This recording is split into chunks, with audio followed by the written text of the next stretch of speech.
Hello, friends, and welcome to A Year Through the Word. I'm your host, Pastor John Dillinger. Year Through the Word is your daily 15-minute Bible study, Bible reading podcast that'll walk you all the way through the Bible in just 1 year's time. Day 233 reading schedule, Job chapters 1, 2, and 3, 1 Corinthians chapter 14, verses 1 through 17, and Proverbs chapter 21, verses 25 and 26. Let's get started on A Year Through the Word. Book of Job, chapter 1, verse 1. There was a man in the land of Uz whose name was Job, and that man was perfect and upright, and one that feared God and eschewed evil. And there were born unto him 7 sons and 3 daughters. His substance also was 7,000 sheep, and 3,000 camels, and 500 yoke of oxen, and 500 she-asses, and a very great household, so that this man was the greatest of all the men of the east. And his sons went and feasted in their houses, every one his day, and sent and called for their 3 sisters to eat and to drink with them. And it was so, when the days of their feasting were gone about, that Job sinned and sanctified them, and rose up early in the morning, and offered burnt offerings according to the number of them all. Job said, It may be that my sons have sinned and cursed God in their hearts. Thus Job did continually. Now there was a day when the sons of God came to present themselves before the Lord, and Satan came also among them. And the Lord said unto Satan, Whence comest thou? Then Satan answered the Lord and said, From going to and fro in the earth, and from walking up and down in it. And the Lord said unto Satan, Hast thou considered my servant Job, that there is none like him in the earth, a perfect and upright man, one that feareth God and escheweth evil? Then Satan answered the Lord and said, Doth Job fear God for naught? Hast thou not made a hedge about him, and about his house, and about all that he hath on every side? Thou hast blessed the work of his hands, and his substance is increased in the land. But pour forth thine hand now, and touch all that he hath, and he will curse thee to thy face. And the Lord said unto Satan, Behold, all that he hath is in thy power, only upon himself put not forth thine hand. So Satan went forth from the presence of the Lord. And there was a day when his sons and his daughters were eating and drinking wine in their eldest brother's house. And there came a messenger unto Job and said, The oxen were plowing, and the asses feeding beside them. And the Sabeans fell upon them and took them away. Yea, they have slain the servants with the edge of the sword, and I only am escaped alone to tell thee. While he was yet speaking, there came also another, and said, The fire of God is fallen from heaven, and hath burned up the sheep and the servants, and consumed them, and I only am escaped alone to tell thee. While he was yet speaking, there came also another, and said, The Chaldeans made out 3 bands, and fell upon the camels, and have carried them away. Yea, and slain the servants with the edge of the sword, and I only am escaped alone to tell thee. While he was yet speaking, there came also another, and said, Thy sons and thy daughters were eating and drinking wine in their eldest brother's house. And behold, there came a great wind from the wilderness, and smote the 4 corners of the house, and it fell upon the young men, and they are dead. And I only am escaped alone to tell thee. Then Job arose, and rent his mantle, and shaved his head, and fell down upon the ground, and worshipped, and said, Naked came I out of my mother's womb, and naked shall I return thither. The Lord gave, and the Lord hath taken away. Blessed be the name of the Lord. In all this Job sinned not, nor charged God foolishly. Again there was a day when the sons of God came to present themselves before the Lord, and Satan came also among them to present himself before the Lord. And the Lord said unto Satan, From whence comest thou? And Satan answered the Lord and said, From going to and fro in the earth, and from walking up and down in it. And the Lord said unto Satan, Hast thou considered my servant Job, that there is none like him in the earth, a perfect and an upright man, one that feareth God and escheweth evil? And still he holdeth fast his integrity, although thou movest me against him to destroy him without cause. And Satan answered the Lord and said, Skin for skin, yea, all that a man hath will he give for his life. But put forth thine hand now, and touch his bone and his flesh, and he will curse thee to thy face. And the Lord said unto Satan, Behold, he is in thine hand, but save his life. So Satan went forth from the presence of the Lord, and smote Job with sore boils from the sole of his foot unto his crown.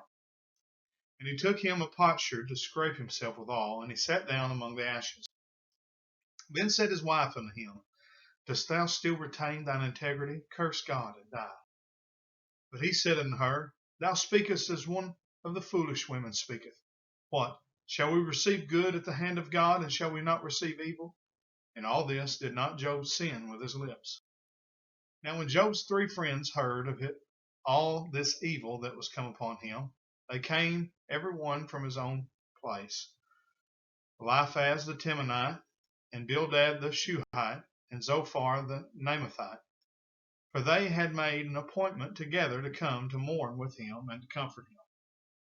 And when they lifted up their eyes afar off and knew him not, they lifted up their voice and wept, and they ran, and they rent every one his mantle, and sprinkled dust upon their heads toward heaven. So they sat down with him upon the ground 7 days and 7 nights, and none spake a word unto him, for they saw that his grief was very great. After this opened Job his mouth, and cursed his day.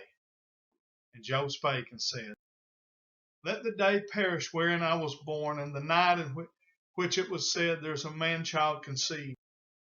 Let that day be darkness, let not God regard it from above, neither let the light shine upon it. Let darkness and the shadow of death stain it, let a cloud dwell upon it, let the blackness of the day terrify it. As for that night, let darkness seize upon it, let it not be joined unto the days of the year, let it not come into the number of the months. Lo, let that light be solitary, let no joyful voice come therein. Let them curse it that curse the day, who are ready to raise up their mourning. Let the stars of the twilight, therefore, thereof be dark. Let it look for light, but have none, neither let it see the dawning of the day. Because it shut not up the doors of my mother's womb, nor hid sorrow from mine eyes. Why died I not from the womb? Why did I not give up the ghost when I came out of the belly? Why did the knees prevent me? Or why the breasts that I should suck? For now should I have lain still and been quiet. I should have slept, then had I been at rest. With kings and counselors of the earth, which built desolate places for themselves, or with princes that had gold, who filled their houses with silver. Whereas in hidden untimely birth I had not been, as infants which never saw light. There the wicked cease from troubling, and there the weary be at rest. There the prisoners rest together, they hear not the voice of the oppressor. The small and great are there, and the servant is free from his master. Wherefore is light given to him that is in misery, and life unto the bitter in soul, which long for death, but it cometh not, and dig for it more than for hid treasures, which rejoice exceedingly and are glad when they can find the grave. Why is light given to a man whose way is hid, and whom God hath hedged in? For my sighing cometh before I eat, and my roarings are poured out like the waters. For the thing which I greatly feared is come upon me, and that which I was afraid of is come unto me. I was not in safety, neither had I rest, neither was I quiet, yet trouble came. Book of 1 Corinthians, chapter 14, verse 1. Follow after charity and desire spiritual gifts, but rather that you may prophesy. For he that speaketh in an unknown tongue speaketh not unto men, but unto God, for no man understandeth him, howbeit in the Spirit he speaketh mysteries.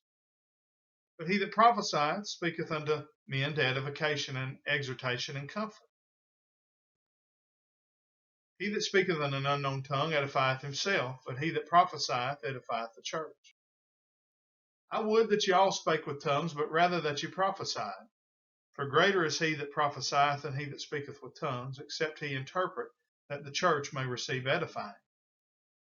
Now, brethren, if I come unto you speaking with tongues, and what shall I profit you, except I shall speak to you either by revelation or by knowledge, or by prophesying or by doctrine? And even things without life giving sound, whether pipe or harp, except they give a distinction in the sounds, how shall it be known what is piped or harped? For if the trumpet give an uncertain sound, who shall prepare himself to the battle? So likewise ye, except ye utter by tongue words easy to be understood, how shall it be known what is spoken? For ye shall speak into the air. There are, it may be, so many kinds of voices in the world, and none of them is without signification. Therefore, if I know not the meaning of the voice, I shall be unto him that speaketh a barbarian, and he that speaketh shall be a barbarian unto me. Even so ye, for as much as ye are zealous of spiritual gifts, seek that ye may excel to the edifying of the church. Wherefore let him that speaketh in an unknown tongue pray that he may interpret. For if I pray in an unknown tongue, my spirit prayeth, but my understanding is unfruitful. What is it then? I will pray with the spirit, and I will pray with the understanding also. I will sing with the spirit, and I will sing with the understanding also.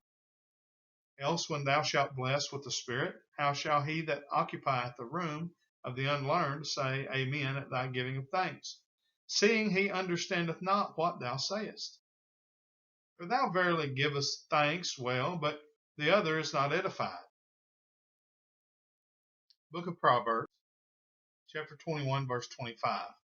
The desire of the slothful killeth him, for his hands refuse to labor. He coveteth greedily all the day long, but the righteous giveth and spareth not. That brings us to the end of day number 233. As always, we thank you for joining us each and every day on A Year Through the Word. We hope and pray that this ministry is a blessing to you. If it is, please let us know.